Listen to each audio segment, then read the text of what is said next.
Hello there, welcome to ITV News Meridian. Tonight's headlines in the Thames Valley. A first look unveiled in the last few minutes of what Oxford's new stadium in Kidlington could look like. Now the public has a say on what it thinks. The Winchester farmer who says he lost part of his herd because he couldn't give them enough to drink. He demands full compensation after cuts to his water supply. Why should some of those cows have lost their lives because of Southern Water's mess? They are going to put this right. Also this Monday evening, Labour's target plans for the Thames Valley at the ballot box. We have the latest from the party conference. And the stars are out in force at the Pride of Britain Awards, celebrating our local fundraisers and the unsung heroes who do so much for others.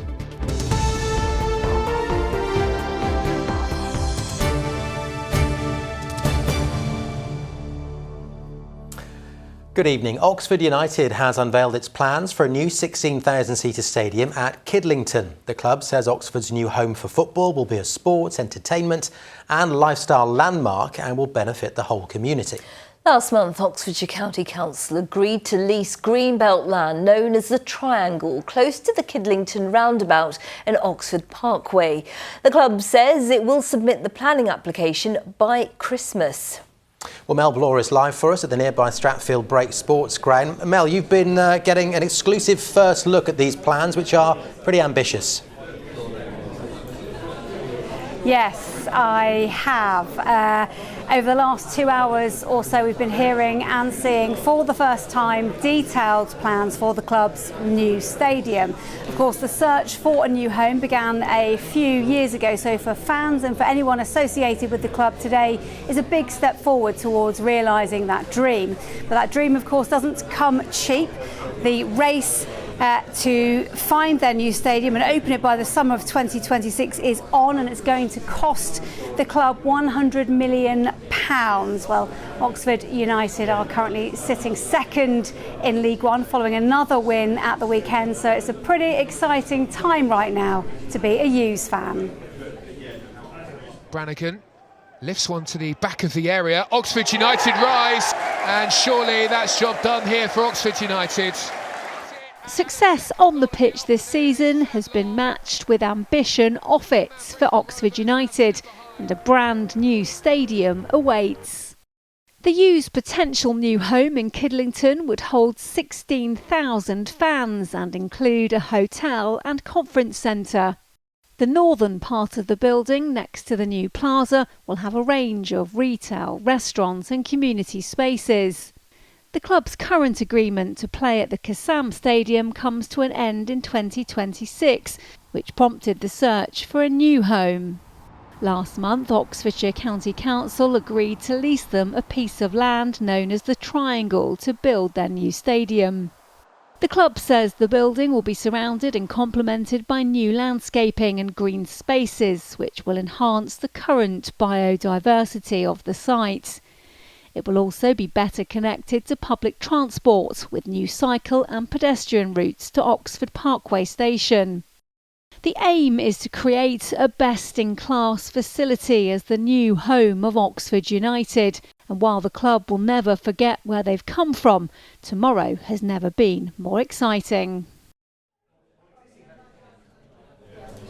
It really is. Well, let's speak to Tim Williams now, the club's CEO. Tim, this new stadium is crucial to protecting the club's future, isn't it? No, it absolutely is. I mean, the fact of the matter is we don't have a stadium to play in beyond June 2026, so securing that for the 26-27 season start is vital to us.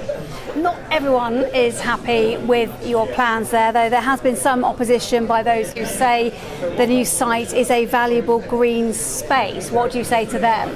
No, absolutely. I recognise that, and what we're actually building here is something that is sustainable, is something that's going to secure the future of the club, but also the future of the Kidlington and its surrounding areas. So that level of sustainability and that green space is still incredibly important to us. So what we're building here is a real game-changing stadium for the club, for its supporters, us, but also for the county as a whole. So it's something that will last years and years into the future, and we're all incredibly excited about it. Brilliant. We have to leave it there. Tim Williams, thank you for joining us. Well, of course, the new stadium is subject to planning permission. It's not a done deal yet, but the club is keen to engage with residents on the plans, which go on show to the public from tomorrow until the 21st of October.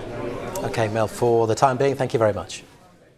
A dairy farmer near Winchester says he still hasn't been fully compensated 10 months after two major cuts to his water supply led to him losing 20% of his herd. Atwood's farm lost its water supply in December because of a burst main, and again in February when there was a problem at a treatment plant. The farmer says Southern Water has failed to make up the £250,000 losses, but the water company says it has offered compensation. Here's Mike Pearce.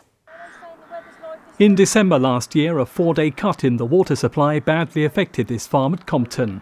3 months later, the problem was with a filtration plant again stopping the supply. The impact was the loss of at least 20 cows who need large amounts of water to survive. The farmer says he was advised to go to the Winchester Park and Ride to get bottled water. The fire brigade were even called in to help, but it wasn't enough to save all of the Jersey herd.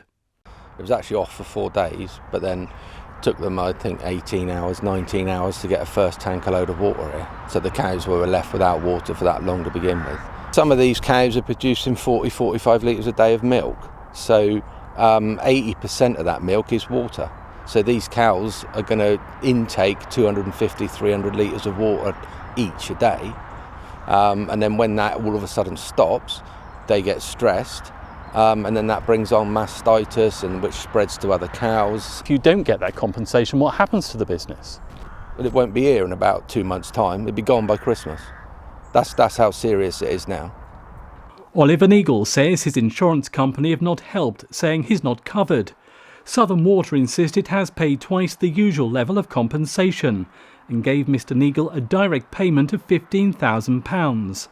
Oliver says it goes nowhere near meeting his losses, and it's now a fight for survival of the farm. I want somebody here ultimately from Southern Water to come here and sort it out. It's their fault. It's their fault. Nobody else's fault. They cut the water off. It's as simple as that. And those cows, okay, have been killed as a result of that. Okay, that's the bottom line. They've got to sort it out. Locals who use the farm shop say more must be done to help. I think it's dreadful. They're making money, making a lot of money, but they can't help the local businesses. They switched off the water not once, but twice. It's just so nice to have a local business here on our doorstep, and we could lose it. It's terrible, isn't it, to take away a farmer's livelihood. Years and years of hard work. Terrible, terrible. In a statement, NFU Mutual say they're holding an urgent review of the case and were very sorry to learn of the loss of the cattle. Southern Water say they understand the enormous impact these incidents have had on the farm and have provided additional support. Oliver Neagle says it's simply not enough. Mike Pearce, ITV News, Winchester. More than £2,000 has been raised for a mother and her 3 children who've lost everything in a house fire in Blackbird Leys. A faulty tumble dryer is being blamed for the fire on the first floor flat on Friday. The mother, 12-year-old boy, 5-year-old boy and baby girl are staying in temporary accommodation. Nearby homes and shops under the property were also evacuated. A motorcyclist in his 70s has suffered life-threatening injuries in a crash between 2 motorbikes in Berkshire. It happened near the village of Kimpbury between Hungerford and Newbury yesterday afternoon. One of the bikers, a 72-year-old man, is still being treated at the John Radcliffe. The other, a man in his 40s, suffered minor injuries. Now you're watching ITV News Meridian in the Thames Valley. Still to come this Monday evening. Exciting times off and on the pitch for Oxford United. As we've been hearing, the U's sit near the top of League One. Sarah will have all your sport. And after an exceptionally warm weekend for the time of year, is there anything autumnal on the way? I'll be back a little later with all the details. Plenty more, of course, from us online. All the details are on the screen, the website, the phone numbers there, and of course you can follow us on social media.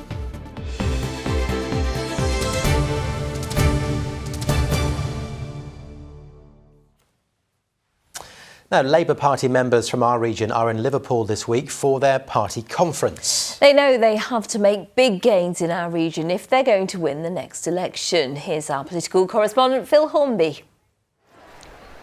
Labour this week want to show they're a government in waiting without taking the general election for granted.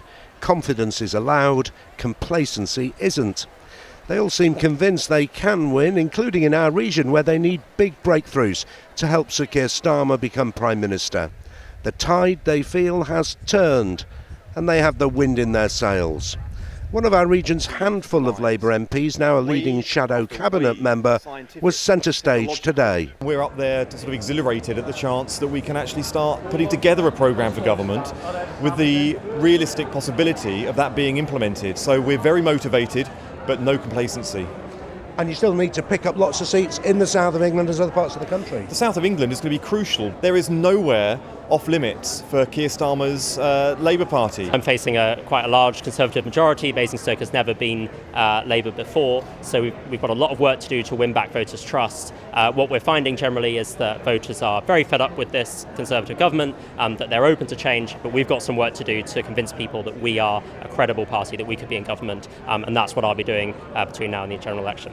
We've had a crisis in the NHS, we've got the cost of living crisis now, and I think people are looking at the Labour Party and seeing that we are a party that is ready for government. Keir Starmer has changed the Labour Party and now it's time to change the country. And I think people, having voted Labour in the local elections in May of last year in Swindon, are now ready to vote again for the Labour Party come a general election. And there's so much hope here. It's so amazing and inspiring. I think people need that because it's so difficult out there at the moment. As they debate policies here this week, they know their main job is to convince voters Sir Keir Starmer can be Prime Minister. We're looking forward to having a Labour government. We're very excited about it. We know Keir and the rest of the team, Angela, they will do a fantastic job. Last few years you've been worried about the fire in his belly. Has he got fire in his belly? He's got more than fire in his belly. He's got a volcano in his belly now, which is fantastic. The polls show Labour way ahead, but also no great enthusiasm for the leader. He has to change that, which is why his big speech here tomorrow is so important. Phil Hornby, ITV News, Liverpool. Beach hut owners in Brighton and Hove say they will fight plans to charge them a transfer fee if they sell. The huts belong to them, but they are on council land. Well, officials want to take 10% of the sale price, saying the money will go towards other areas of the seafront. But owners are not happy. With more, here's Tom Savides. There are troubled waters ahead for beach hut owners across Brighton and Hove. They could soon have to pay a hefty transfer fee to the council if they decide to sell. Plans have been unveiled to take 10% of the sale price, leaving many angry and frustrated. Some people would say that if you can afford to buy beach huts, and here in Brighton and Hove they're quite expensive to buy, you can afford to pay the 10%. Well, you see, that's not right. You see, a lot of people think we're rich, but I'm not. The last time they tried to bring this in, I had 3 jobs at the time. I'm in rented accommodation. I haven't got a garden. Lots of people haven't got gardens. This is my garden, and this is for my mental health and for my relaxation. There are 459 beach huts along the seafront here in Brighton and Hove. When they come on the market, they can fetch anything between £20,000 to £35,000. And if the council takes a 10% cut, that's a nice little earner. The huts are privately owned. The land they sit on belongs to the council. A licence fee for beach huts in Brighton and Hove currently costs £503 per year. If the hut is sold, a change of ownership fee of £82 is currently charged to the seller. Brighton and Hove Council now wants to take 10% of the sale price.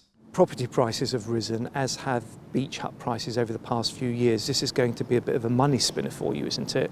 Well, I don't know if it's going to be a big money spinner for us. I mean, we'd hope that we would make some money out of it, and that money then we can plough back into keeping the seafront up to scratch, paying for things like lifeguards, which we nearly had to cut back our lifeguards this year to make savings. Some of these beach huts have rocketed in value over the years. Many have been in families for decades. It costs me about £1,200 to £1,400 a year to keep it standing where it is. Very unfortunately, it gets vandalised a lot. I pay the licence fee of just over £500 now, and I don't actually know what I'm getting for that. Officials say other nearby councils charge a 10% change of ownership fee. They're convinced it should also be introduced in Brighton and Hove. Tom Savides, ITV News. Time now for a look at the sports. Sarah joins us in the studio. Good evening. Hello Matt, thank you. Well, we start tonight at the top of League One because that is where two of our teams are placed thanks to great runs of form at this early stage of the campaign. Portsmouth are at the top with Oxford United just a point off them in second. Our roundup starts at Fratton Park where Pompey extended their now lengthy unbeaten run.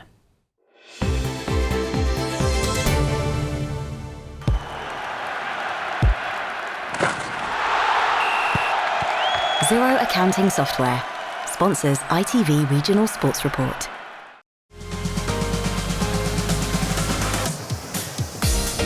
Portsmouth's first half performance didn't match their status as league leaders. That though didn't bother the fans once Colby Bishop's second half double had secured 3 points. The win extends their unbeaten run to 23 games.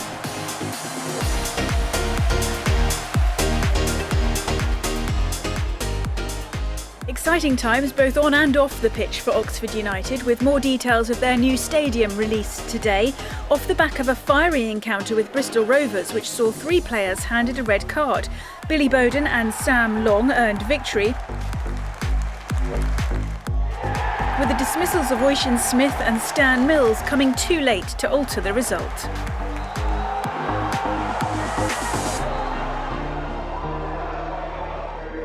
Emotions were running high at Brisbane Road for Reading's clash with Leyton Orient. Fans and players paused to pay their respects to a lifelong Orient supporter, and despite Tyler Binden's equaliser, the hosts' 90-minute winner gave them all 3 points.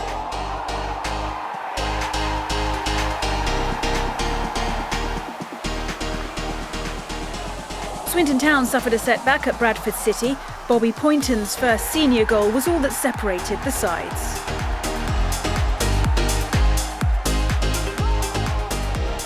Crawley Town were haunted by the return of former player Ollie Palmer, who flicked the ball home on 13 minutes against his ex-teammates.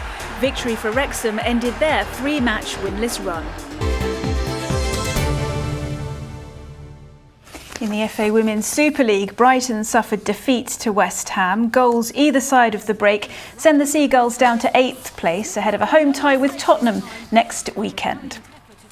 The Formula 4 season came to an end at Brands Hatch yesterday, and it was Dagan Fairclough from Crawley who won the final race. The overall winner for the season was Louis Sharp, but Fairclough was delighted to finish the campaign in 3rd place and with a victory. He was only able to take part thanks to winning a competition which funded his place. I'm over the moon, and I'm dedicating it to Rocket. They've got me to this position, and what a year. I'm so grateful and so happy. Like, local track, and to see all the fans on the in lap just brought a tear to the eye. It was good. Really good to see. And finally, a runner from Sussex is on course to enter the Guinness Book of Records for the fastest half marathon whilst wearing welly boots. Aileen Reynos from Cowfold near Burgess Hill was told she needed to complete the course in under 2 hours to create the new record. And she did it in 1 hour, 55 minutes and 4 seconds, all whilst raising money for Cancer Research UK. Brilliant stuff. Well done, Aileen. So on Friday, we met John Warner, who was running marathons in his Crocs. Now it's Aileen in her wellies. I just keep thinking it must be a bit hot and sweaty and blistery. Also makes you think, what next? What are people, slippers? Slippers. Matt in flip-flops. Stilettos? Give it a go. Anyway, Sarah, thank you. Thank you. Now, it was a very special night honouring some incredibly deserving people last night. The Daily Mirror Pride of Britain Awards took place in London. We'll be able to see it on the telly on Thursday. The event celebrates people who have made amazing contributions to their communities, and there were plenty of famous faces there to congratulate them. Well, among those at the ceremony was our very own finalist in ITV's Fundraiser of the Year category, and James Webster was on the red carpet for the VIP event. Arriving for a night of glitz and glamour.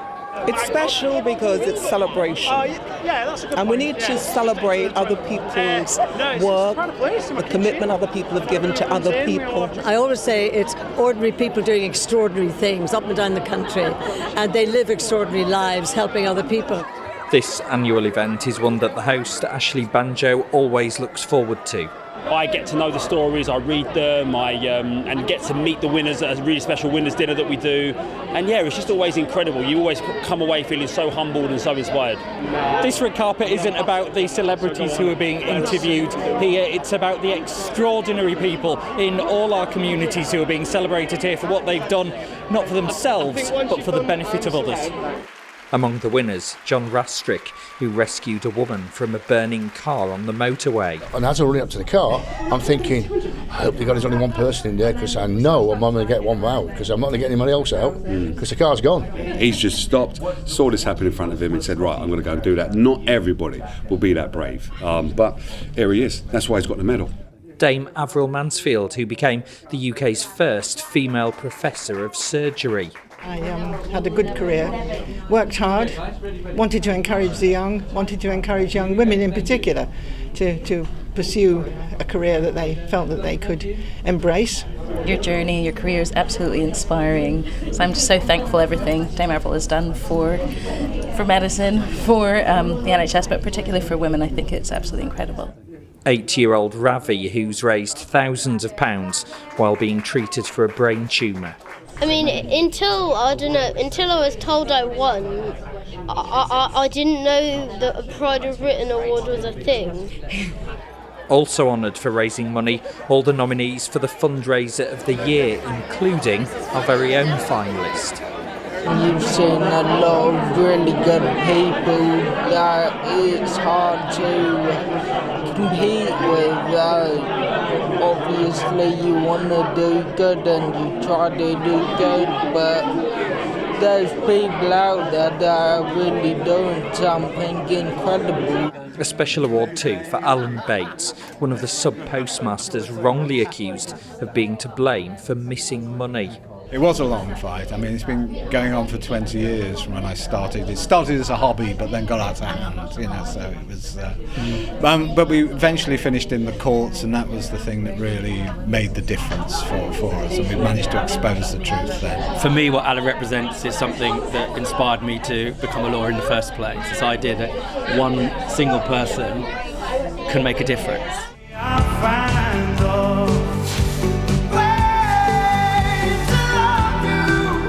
Many of the famous faces here agreed it was humbling to meet the winners. It's always exciting to come to an event like this where, it's not about us because we're on the telly, it's about people who are doing amazing things every single day. The vast majority of people in this country are nice people.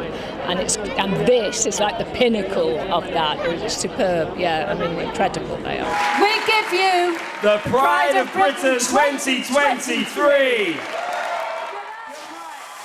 James Webster reporting there. It looks absolutely fantastic, doesn't it? And remember, you can watch the Daily Mirror Pride of Britain Awards ceremony. Remember to keep your tissues handy, won't you? It's this Thursday at 8 o'clock here on ITV1 and on ITVX. Great to see Tyler there as well. I know he was taking his mum. I'm just hoping I had a great saw night. Mum. Did you see Mum? I didn't see it. I did. She was wearing a nice blue dress. Looked very good. I'll rewind it. Watch it. But so fantastic and well deserved. Yeah, superb. And Carol was right. The majority of people in the country are nice. Oh, nice. Yes, always good to remember. Let's get a check on the weather, see if that's nice. Here's Pip.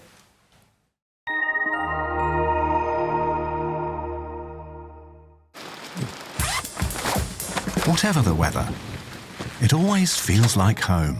Valent Heat Pumps and Boilers sponsor ITV Meridian Weather.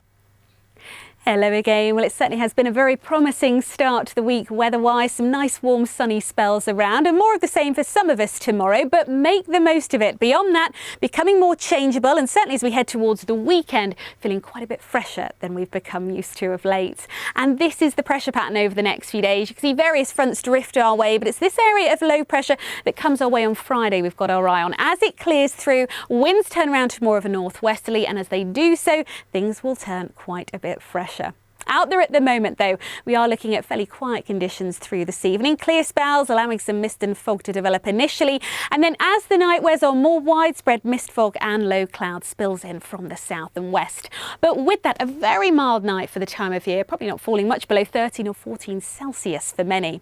So a misty, murky start tomorrow. Take care on the roads first thing. There could be some dense fog patches in places, but it will be a very mild start. And as the cloud lifts and breaks and the sunshine comes through, another fairly warm day for the time of year. Highs of 21 Celsius inland, a little fresher along the coast with cloud here and an onshore breeze. Valent Heat Pumps and Boilers sponsor ITV Meridian Weather. The weather's just odd. Can't get used to it. I was in Oxford Street yesterday. Christmas lights and sunshine. Just weird. Really weird. In a moment to the ITV Evening News with Mary Nightingale. I'm back with the late update just after 10:30. See you soon. Take care. Bye-bye. Bye-bye.